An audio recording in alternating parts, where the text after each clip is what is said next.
Yo, what's up, family? Before we start the video, please leave a like, subscribe, and share to any and everyone that you can. Just reading out there a little bit more. With that being said, let's get right into the video. Alright, how y'all doing? I hope y'all doing good. If you're new here, welcome. If you're not, make sure you take your shoes off before you come to the house. And Jordan Walsh, man, career high.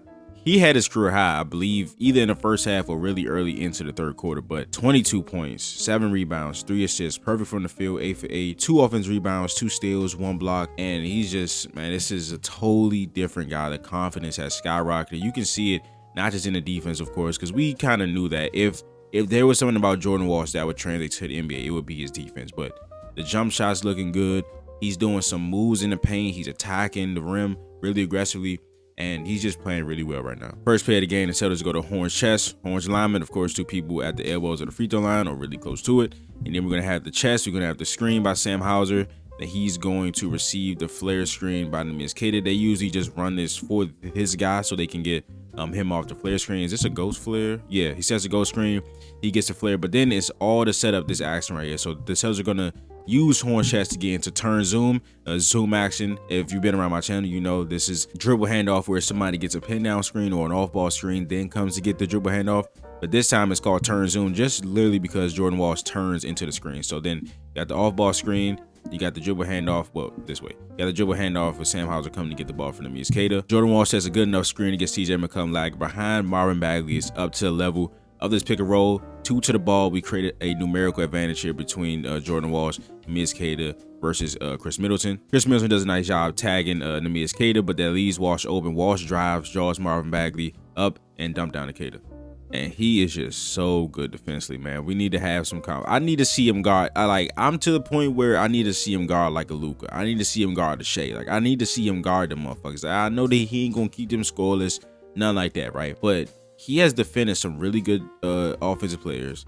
He defends every play type, every style of offensive player he can guard. Point guard, center, power forward, slasher, creator, off ball, on ball. He can do all that. Here against CJ McCollum, he hounds him. He got CJ McCollum in the corner, but that is his patented move right there. He's gonna body up, then he's gonna use that wingspan and reach in there and get the ball. He gets a steal and a slam. This play did end in a foul on Jordan Walsh, but I don't care because 6'7", oh my God. He's 6'7", and you're seeing like the lateral quickness, right? He has super quick feet. Look at him cut off that CJ McCollum drive. So CJ sets a goal screen. His momentum is carrying him this way. CJ sees that, drives immediately, and Walsh just jumps to the spot, and there's nothing he can do. He shows his hand. CJ does get a half a step on him because of the goal screen, but Jordan Walsh is an unreal defender. CJ is moving while he's flat-footed. Like, he's flat-footed, CJ's moving. He still beats him to the spot, forces a stop. Then he tries to drive baseline again. He uses the baseline as an extra defender. You see CJ McCollum steps on the line, and they get a turnover. And Joe Mazzulla did talk about Jordan Walsh's efforts and him just being unscreenable. This is what he's talking about. Like, there's so many instances where guys just don't. It's so crazy because he's avoiding screens, but he's also not losing stride with the opponent. Like, he's doing this, so he gets over the screen, but he does a phenomenal job of staying attached to Keontae George, just putting his hand on there legally, you know what I'm saying, not really deterring Keyshawn George, but just look, that's all move your puppies work. He put his hands down, just straight sliding his feet, trusting that he has the lateral quickness and completely stoning Keyshawn George. Again, on the ball, off the ball, it does not matter. They try to get CJ McCollum to the wing with this outcut. Jordan Walsh makes it really tough for him. He ends up catching the ball finally, but again, being unscreenable, right? Going over the screen, staying really attached to CJ McCollum, allowing no room. They try to get into some get action where he tries to get the ball. And you see Jordan Walsh, just sticks that arm down there, so that means Marvin Bagley has to keep it. Cater does foul, but Walsh almost defended this beautifully and got a steal. And you can see Jordan Walsh right here just tracking this down the entire time. Him and Josh Minot just trying to get to the ball, flying to the ball. Great job by Baylor Shyman doing his best J.R. Smith impersonation.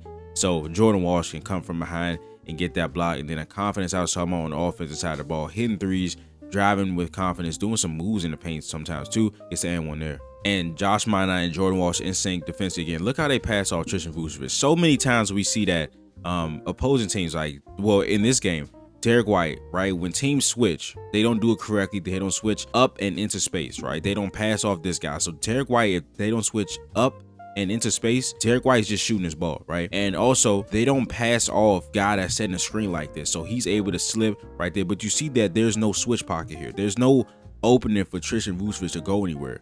They both have hands on him at the same time. He literally passes Vucevic to Josh Minot, switches on the Keyshawn George, and again, that patented body up swipe move right there, try to get the steal. He knocks the ball loose. We end up getting the ball eventually, and we finish the play.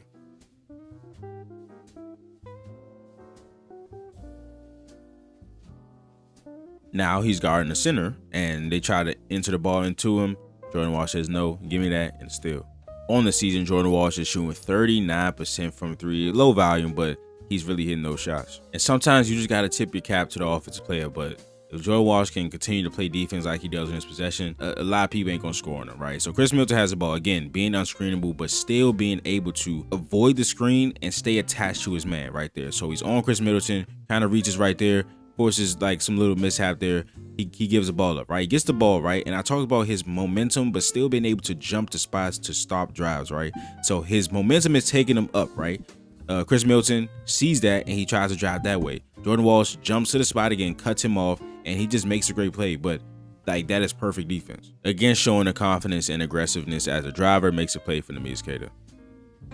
As some of you might know, if you follow me on Twitter, this was my very first game with media credentials, and this was a great game to go to. Jordan Walsh career high, like we blew them out by 45, and it was just so crazy to talk to people that you see on TV. You know what I'm saying? But my only regret of this was not asking Joe Mazzulla pregame about the page of action, which is what the Wizards run here. The Nets crushed us with that. Remember when the MPJ had a monster of a fourth quarter and they were running this same handoff? And I was gonna ask Joe, like, what did the film tell you and how do you go about defending this better? Now it's of course different because it's not MPJ who can just shoot over everybody at 6'10", but the page action is the rip screen or the pack screen, and then that guy goes to get a dribble handoff, right? MPJ probably would have shot this ball, you know what I'm saying?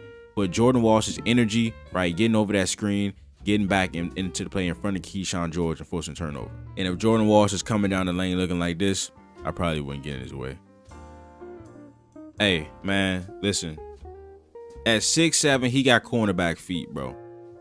Just watch his feet the entire possession. He played great defense. He made CJ McCollum pass the ball. Just watch his feet, please.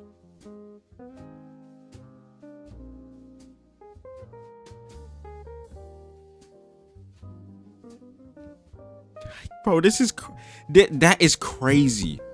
His lateral quickness and agility at 6'7" is insane. Again, being unscreenable. Get off me. You want to try to set another screen? No, get off me. I'm on CJ. Pass the ball, brother. And in games this season, especially in the Knicks game, we saw Jordan Walsh be a factor in the short roll, making plays in the seam. Here, not doing it as a passer, but in the short roll, getting into the lane.